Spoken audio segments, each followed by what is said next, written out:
Nah, kalau boleh Bapak menilai Pak, dari 1 sampai 10, berapa Pak nilainya Pak Heru Budi kinerjanya sekarang Pak? Gini, karena ada pembanding ya, maka sebenarnya nggak fair, tapi Memangnya 5 tahun sebelumnya nilainya berapa Pak? saya punya keyakinan Pak Heru akan diusung oleh beberapa partai politik untuk Pilkada 2024 DKI ya. Dengan catatan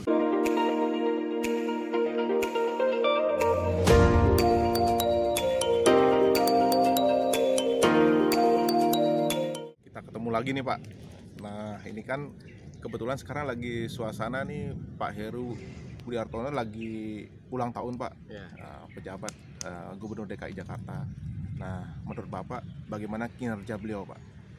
dalam waktu yang pendek ini, setelah beliau menjadi pejabat DKI, itu banyak sekali apa istilahnya tancap gas gitu ya, banyak sekali pekerjaan yang kemarin terbengkalai itu yang kemudian sudah mulai dirapikan lagi oleh beliau. Seperti seminggu yang lalu Jakarta hujan besar, lumayan besar, tapi kita tidak lihat berita tentang banjir yang masif gitu ya. Seperti contohnya beberapa hari lalu itu Pak Heru dengan Pak Basuki Hadi Mulyono itu melakukan giat dayung di Kali Ciliwung gitu ya. Jadi bahwa Kali Ciliwung itu sekarang tiba-tiba bisa dimanfaatkan dan bermanfaat untuk warga DKI yang mana 5 tahun kemarin itu tidak pernah ada kegiatan apa-apa di sana. Jadi revitalisasinya itu terasa sekali oleh Pak Heru ini, walaupun beliau baru istilahnya baru mingguan lah atau 3 bulan mungkin ya jadi pejabat gubernur gitu ya. Nah, jadi harapannya beliau konsisten dengan itu, ya Jakarta juga akan kembali bersinar lagi gitu. Seperti ketika era Gubernur Joko Widodo dan Gubernur Basuki Cahayapurnama.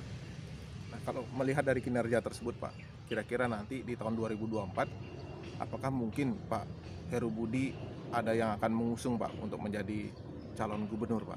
Saya punya keyakinan Pak Heru akan diusung oleh beberapa partai politik untuk Pilkada 2024 DKI ya. Dengan catatan Pak Heru ini terus mempertahankan kinerjanya. Karena nanti apabila kinerja beliau ini terus membaik, terus kemudian banyak rakyat yang warga DKI yang memang jatuh hati atas prestasi kerjanya, partai politik juga akan melirik itu Pak gitu. Jadi kemungkinan Pak Heru menjadi gubernur definitif DKI Jakarta itu suatu hal yang sangat mungkin gitu. Lain lagi kalau situasi politik 2023-2024 berubah ya. Tapi kalau kita bicara hari ini, kemungkinan beliau menjadi kandidat gubernur DKI di 2024 itu sangat terbuka lebar gitu. Nah Pak, satu lagi Pak, Pak Heru Budi ini kan menjabat sebagai gubernur DKI karena masa jabatan Pak Anies Baswedan sudah berakhir Pak.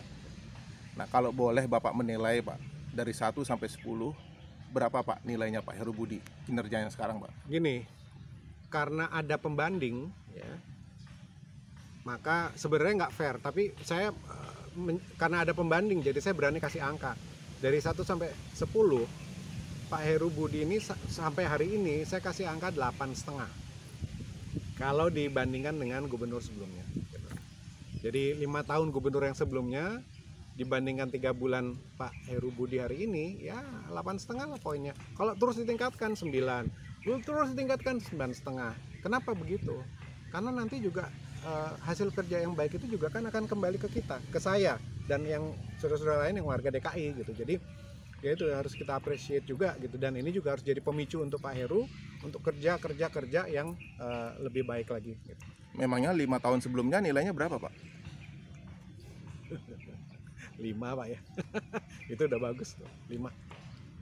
Oke Pak, terima kasih. Dan kebetulan saya juga nggak milih gitu, tapi bukan karena saya nggak milih, saya ngelihat secara kenyataannya memang banyak sekali yang ya kayak sampai hari ini itu ada jalur sepeda di daerah apa ya, Tentara Pejuang, apa di Jalan Tentara Pejuang itu yang dikasih patok-patok gitu yang justru malah bikin macet gitu. Dan kalau malam patok-patok itu dicabutin sama pedagang kaki lima karena menghalangi orang yang mau parkir.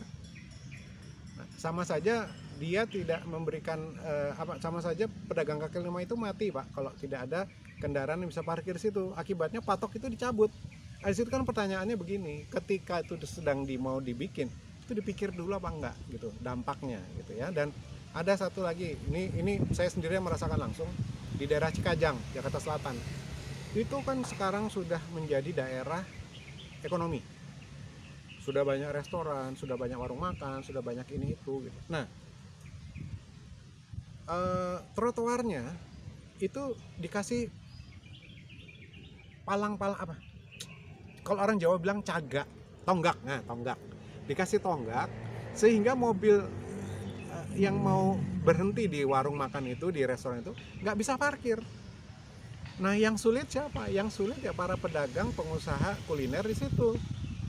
Kesulitan, akhirnya orang cari parkir lama, muter-muter nggak dapat, mereka pergi ke tempat lain. Padahal mereka di situ kan bayar pajak, gitu. Nah, jadi ini apa ya? Bukti bahwa mereka bekerja itu tidak secara komprehensif, gitu. Nah, ini semoga Pak Gubernur yang sekarang ini Pak Heru, tolong Pak diperhatikan Pak, sekali-sekali sidak ke jalan Cikajang dari ujung ke ujungnya itu trotoarnya sudah bagus, sebenarnya bagus, cuman yang saya sayangkan itu dikasih tonggak sehingga mobil nggak bisa berhenti. Nah, itu mengganggu konsumen yang mau makan di restoran sepanjang jalan itu. Kasihan para pengusahanya itu, karena pajaknya tetap bayar tapi konsumennya berkurang karena sulit untuk cari parkir. Nah, jadi apa yang Bapak sampaikan tadi, selain kebijakan yang salah ataupun mungkin terburu-buru, itu kan menyangkut dengan anggaran juga Pak. Nah, ada komentar Pak? Ya, itu kan yang dipakai kan uang-uang kita juga ya, uang pajak warga pembayar pajak DKI. Tapi ya sudahlah, kita ikhlaskan aja supaya kita nggak bawa sakit hati gitu ya. Kecewa sekali ya, itu sebabnya tadi ketika Bapak tanya berapa poin yang saya kasih ke pendahulunya ini, ya saya kasih angka 5 aja gitu. 5 yang masih tinggi tuh Pak, tapi sudah merah gitu. Tapi masih 5 lah, bukan 3. Oke Pak, terima kasih Pak. Sama-sama.